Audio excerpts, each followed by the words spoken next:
اعوذ باللہ من الشیطان الرجیم بسم اللہ الرحمن الرحیم۔ معلوماتی دنیا کے معزز دوستو، السلام علیکم۔ جیسے کہ ناظرین، تاریخ میں ایک عبادت گاہ ایسی بھی ہے جو اسلام کے بہت سے انبیاء کی زندگیوں سے بہت گہرا تعلق رکھتی ہے۔ یہ ایک خاص اور بابرکت مسجد ہے جس کا نام مسجد اقصیٰ ہے۔ مسجد اقصیٰ 1,44,000 مربع میٹر رقبے پر مشتمل ہے اور اس میں 5 لاکھ نمازی یکمشت نماز ادا کر سکتے ہیں۔ تو آئیے ہم مسجد اقصیٰ کی تاریخ کا ایک بہت ہی مختصر جائزہ لیتے ہیں۔ اس سے پہلے اگر آپ نے ہمارا چینل سبسکرائب نہیں کیا تو بیل آئیکن کو دبا دیں تاکہ ایسی معلوماتی ویڈیو آپ تک پہنچتی رہیں۔ دراصل مسجد اقصیٰ اسلام میں قبلہ اول تھی اور یہ پیغمبر اسلام کے لیے ایک اہم عبادت گاہ رہی ہے۔ اسے مکہ مکرمہ میں مسجد الحرام کے 40 سال بعد تعمیر کیا گیا تھا۔ علماء کرام کے درمیان اس بات میں اختلاف ہے کہ مسجد اقصیٰ کی تعمیر کس نے کی تھی۔ بعض علماء اور مورخین کا موقف ہے کہ مسجد اقصیٰ جو حضرت آدم علیہ السلام نے تعمیر کیا تھا، اور بعد کا خیال ہے کہ اسے حضرت ابراہیم علیہ السلام نے تعمیر کیا تھا۔ جیسے اسلام کی تاریخ میں اس کی کئی بار دوبارہ تزئین، تعمیر اور آرائش اور توسیع بھی کی گئی ہے۔ مسجد اقصیٰ منفرد اور بھرپور ہونے کی وجہ سے پوری امت مسلمہ کے دلوں میں ایک خاص مقام رکھتی ہے۔ یہ حضرت ابراہیم علیہ السلام کے زمانے میں اور ان کے بیٹے حضرت اسحاق علیہ السلام اور پوتے حضرت یعقوب علیہ السلام کے لیے ایک مشہور عبادت گاہ تھی۔ جب حضرت یعقوب علیہ السلام کے بیٹے حضرت یوسف علیہ السلام مصر میں اقتدار کے منصب پر فائز ہوئے تو انہوں نے اپنے خاندان سے کہا کہ وہ ان کے ساتھ شامل ہو جائیں اور فلسطین کو گھیرے ہوئے قید سے بچ جائیں گے۔ جب حضرت یعقوب علیہ السلام کی اولاد میں سے کوئی نہیں بچا تو اس جگہ کی دیکھ بھال اس سرزمین کے مقامی لوگ جو حضرت اسماعیل علیہ السلام کے پیروکار تھے، جو کہ فلسطینی تھے، ان کے سپرد کر دی گئی، اور بنی اسرائیل جو اپنی مرضی سے بہتر چلے گئے تھے وہ تقریباً 4 صدیوں تک وہاں رہے اور مصریوں کے غلام بن گئے۔ یہ غلامی اس وقت ختم ہوئی جب موسیٰ علیہ السلام نے اللہ کے حکم سے انہیں فرعون سے آزاد کیا۔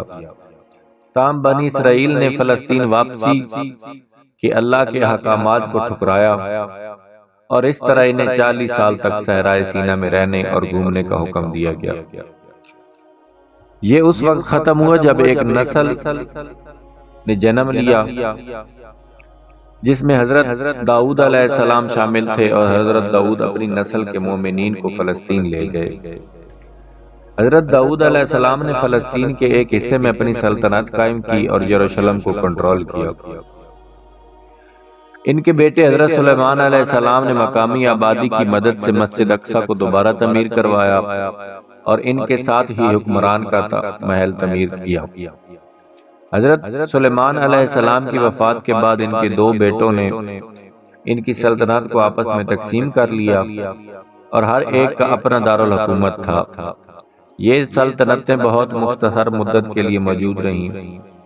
تقریباً 200 سال اس خاندان میں یروشلم کے آخری بادشاہ کو 586 قبل مسیح میں تخت سے ہٹا دیا گیا تھا جب اس نے بابلیوں کے خلاف مزاحمت کرنے کی کوشش کی۔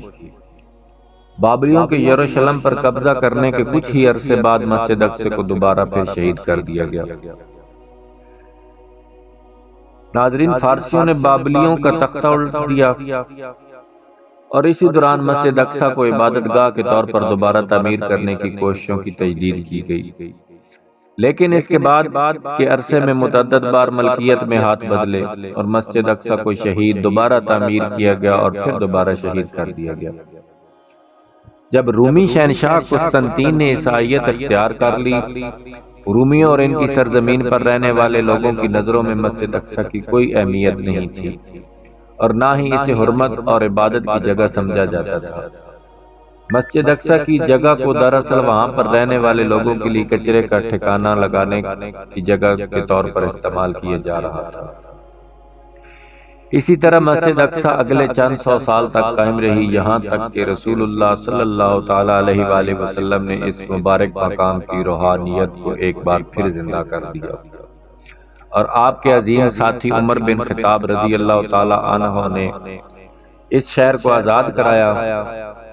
مسجد اقصی کئی وجوہات کی بنا پر حضرت محمد صلی اللہ علیہ وآلہ وسلم کی زندگی میں ایک بہت ہی منفرد مقام رکھتی تھی۔ سب سے پہلے جیسا کہ مسجد اقصی اپنے بہت سے ساتھی انبیاء علیہ السلام کی زندگیوں میں مرکزی حیثیت رکھتی تھی، جن کے ساتھ ان کا ایک غیر معمولی رشتہ تھا۔ جیسا کہ پیغمبر اسلام صلی اللہ تعالیٰ علیہ وآلہ وسلم نے فرمایا کہ اسلام ایک تسلسل تکمیل اور کمال ہے۔ اللہ کا دین اور اللہ کے پیغام کی تمام انبیاء بشمول حضرت آدم علیہ السلام، حضرت نوح علیہ السلام، حضرت ابراہیم علیہ السلام، جن میں سے حضرت محمد صلی اللہ علیہ وآلہ وسلم کے اپنے بیٹے اسماعیل علیہ السلام کی اولاد میں سے تھے، انہوں نے تبلیغ کی۔ نبی کریم صلی اللہ علیہ وسلم نے اپنی نماز کے لیے مسجد اقصی کی طرف رخ کیا، اور اگرچہ ان کی زندگی میں مسجد اقصی کی اس قدر اہمیت کی سب سے یادگار وجہ یہ ہے کہ یہ وہ جگہ تھی جہاں اسرا کی رات آپ نے سفر کیا تھا، اور یہی وہ مقام تھا جہاں سے آپ نے آسمان پر معراج کی تھی۔ احادیث کی کتابوں میں ہمیں معلوم ہوتا ہے کہ رسول اللہ صلی اللہ تعالی علیہ وآلہ وسلم رات کو کعبہ کی زیارت کے لیے گئے اور سو گئے۔ پھر جبرائیل علیہ السلام نے انہیں بیدار کیا اور انہیں ایک سفید پر دیا جس کا نام براق تھا۔ نبی کریم صلی اللہ علیہ وسلم نے پھر یروشلم کا سفر کیا، ایک سفر جس میں عام طور پر 40 دن لگتے ہیں۔ صرف ایک اہم رات میں یروشلم پہنچ کر رسول اللہ صلی اللہ تعالی علیہ وآلہ وسلم نے مسجد اقصی کے مقام پر تمام سابقہ انبیاء سے ملاقات کی اور ان کی امامت فرمائی، اور پھر معراج پر آسمان کی طرف روانہ ہوئے۔ اسرا کا سفر ایک ایسا اہم موقع تھا کہ اللہ تعالیٰ نے قرآن پاک میں اس سفر سے متعلق آیات نازل فرمائی۔ پاک ہے وہ اللہ جس نے اپنے بندوں کو راتوں رات مسجد الحرام سے مسجد اقصی تک کے سفر پر لے جایا، جس کے اطراف میں ہم نے برکتیں رکھی ہیں تاکہ ہم اسے اپنی کچھ نشانیاں دکھائیں۔ بے شک وہ سب کچھ سننے والا اور سب کچھ دیکھنے والا ہے۔